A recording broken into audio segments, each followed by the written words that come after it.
نماز پڑھنے والے اگر نماز کی روح سے آشنا ہو جائیں کہ یہ محض اوپر نیچے ہونے کی مشق نہیں ہے، بلکہ یہ اللہ کے حضور اپنی نیازمندی کا اظہار ہے، اپنے عجز کا اظہار ہے، تو پھر نماز ان کو وہ مقام دیتی ہے اور وہ شعور بخشتی ہے کہ جو بے نمازی کے نصیب میں کہاں۔ انسان کے اشرف اعضاء اس کے سر میں ہیں، بولنے کی قوت زبان سر میں، دیکھنے کی قوت آنکھیں سر میں، سننے کی قوت کان سر میں، سوچنے کی قوت دماغ سر میں، سونگھنے کی قوت ناک سر میں، اور یہ سر مالک کے در پہ۔ اور زبان سے بندہ کیا کہہ رہا ہے؟ سبحان ربی الاعلی، مالک تو سب سے اعلیٰ ہے۔ اور اپنا رویہ اور عمل کیا ہے کہ اپنی ناک بھی خاک پہ رکھی ہے، پیشانی بھی خاک پہ رکھی ہے، اور باقی اعضاء بھی خاک پہ ہیں۔ تو گویا عملاً یہ بتا رہا ہے مالک مجھ سے نیچا کوئی نہیں اور تجھ سے اونچا کوئی نہیں۔ اور اگر وہ نماز کی روح سے آشنا ہو جائے تو سجدے سے سر اٹھانے سے قبل اللہ سارے اس کے بوجھ اتار دے، اس کے من میں روشنیاں کر دے۔ تو نماز بندگی کا شعور دیتی ہے، من میں چراغاں کرتی ہے۔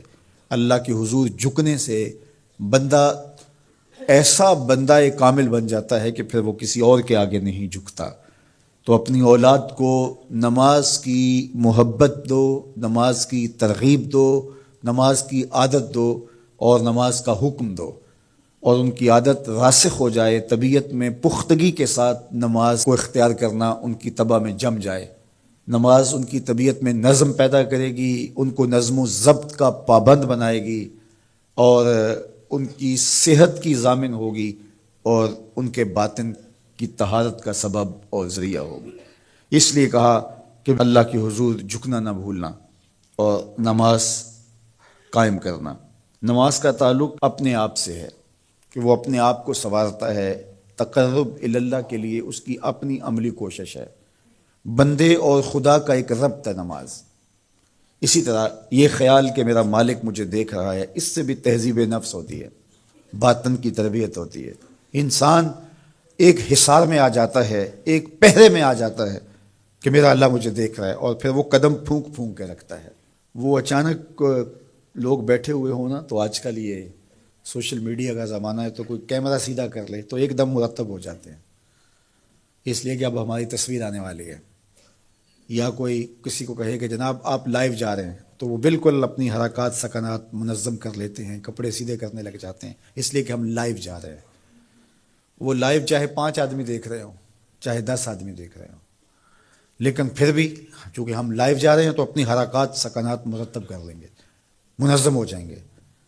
اور جب یہ یقین ہو کہ میرا اللہ مجھے دیکھ رہا ہے، یہ ساری حرکتیں وہاں لائیو جا رہی ہیں، تو پھر دل میں برا خیال بھی آنے لگے گا تو اس کو روکیں گے کہ میرا اللہ تو دیکھ رہا ہے۔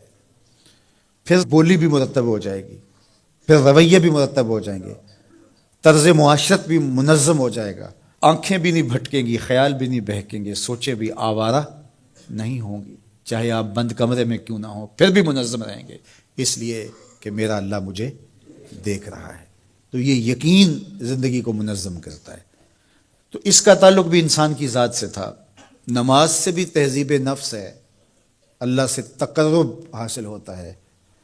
اب کہا تو خود غرض نہ بننا کہ اپنے آپ کو سنوار لیا اور کافی ہے، نہیں، لوگوں کو بھی نیکی کا حکم دینا۔